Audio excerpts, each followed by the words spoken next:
Fala pessoal do canal Amor e Paz, estamos de volta aí com nossos vídeos, né?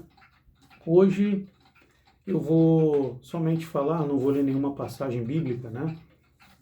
Vou falar sobre aquilo que eu acho e vivencio, né? Eu leio bastante a Bíblia, vejo algumas passagens, umas eu quero falar para vocês, outras não, mas eu vou fazer só um discurso pequeno e breve aqui para ajudar aquele irmão que está precisando, tá? Antes disso, se inscreva no canal, ative o sininho para receber novas notificações de vídeos, tá?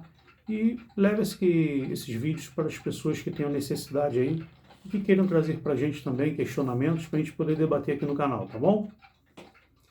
Bom, pessoal, eu faço leituras em várias passagens da Bíblia e eu percebo que sempre, em todas as passagens, está sempre falando ali da fé no nosso Senhor Jesus Cristo, da fé em Deus, e que a fé cura, e que a fé ajuda, e que a fé eleva.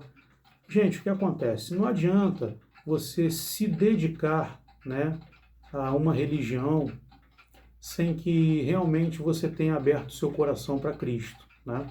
Jesus Cristo, ele está tanto na Igreja Católica, ele está na Igreja Evangélica, ele está no kardecismo, ele está em todas as denominações religiosas, talvez até com nomes diferentes, mas ali está a presença de Deus, né? Muitos chamam Deus por outros nomes, né? A casa do meu pai tem várias moradas, como já diz na Bíblia, né? Então, assim, parem para analisar um pouquinho a vida de cada um de vocês, né? Tudo que a gente passa, tudo mesmo que a gente passa, as dificuldades, as facilidades, tudo é fruto do que nós plantamos. Então, às vezes o camarada está com um problema renal e ele está reclamando, né? Mas parou para analisar o que você vem comendo, né? Muito condimento, muita carne vermelha, né? Que sobrecarrega os rins, bebe pouca água, e aí você, depois de 10 anos, apresenta o problema renal, né? Não, Deus não é que Deus não seja misericordioso com você.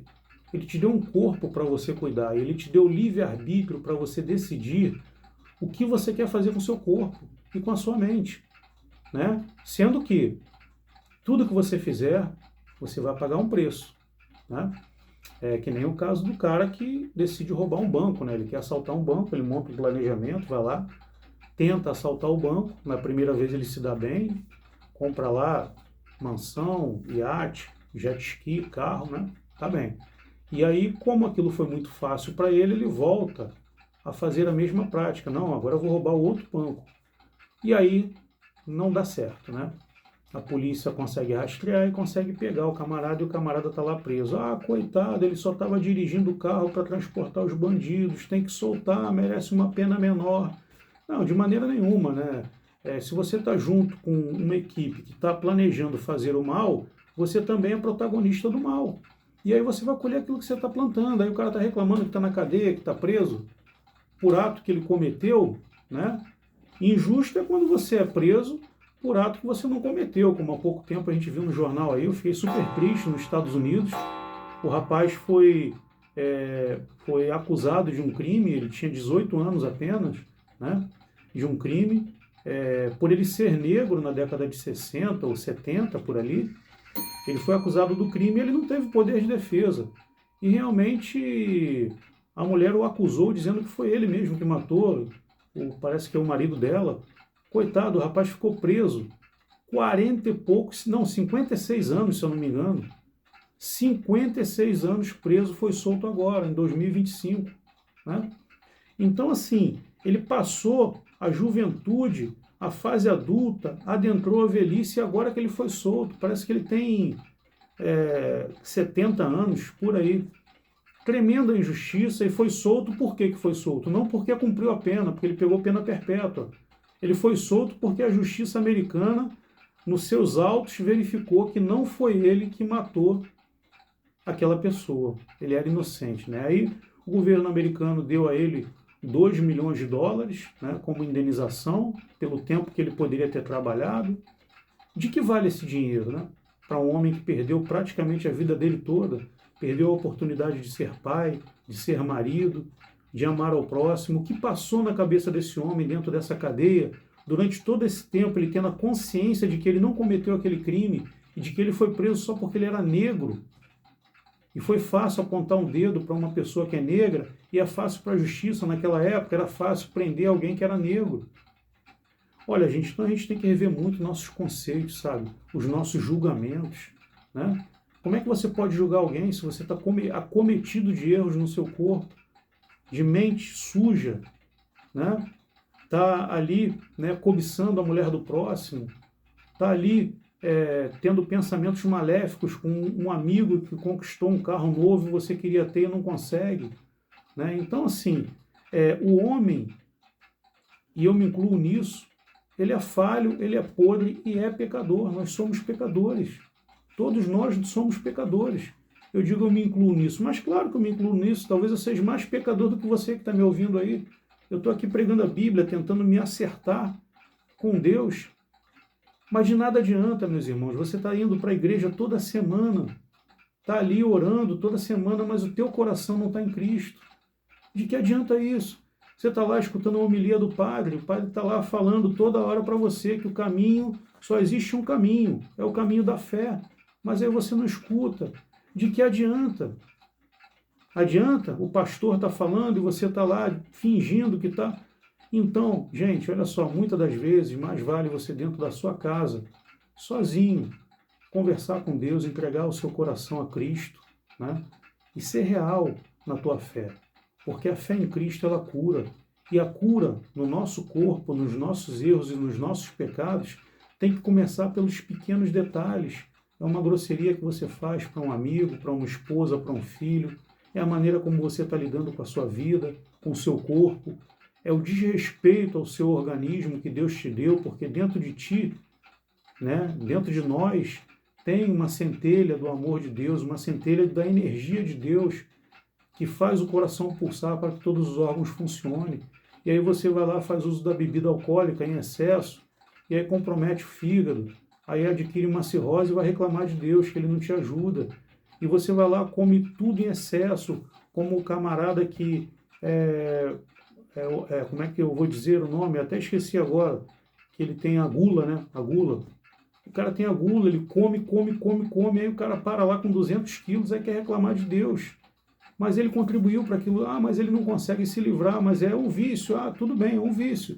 Todo vício tem que ser largado, porque vício é pecado na palavra do Senhor. Então lute contra os seus vícios, lute contra seus preconceitos, cuide do seu corpo, tá? Faça exercício, beba bastante água, coma o que é saudável.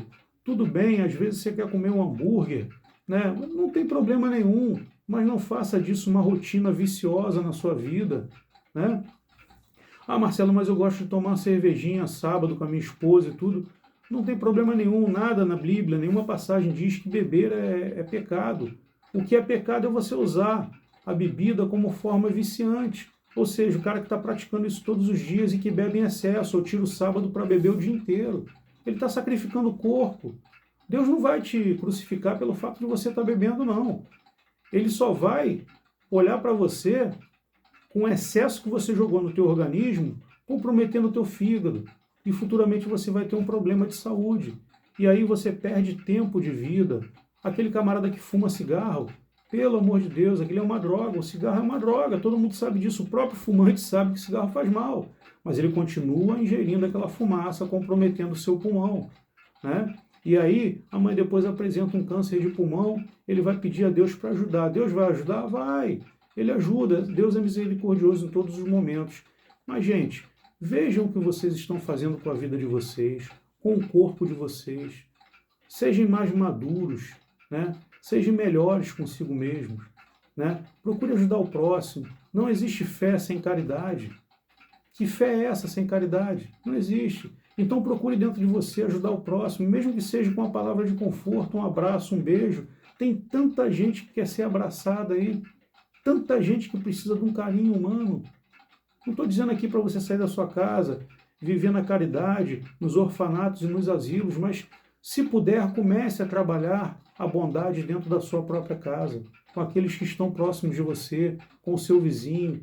Seja mais tolerante com o que as pessoas falam para vocês. Eu sei que é difícil você reagir a uma ofensa de uma forma branda, né? Mas é o melhor caminho. Essa semana eu tive uma notícia muito triste mesmo.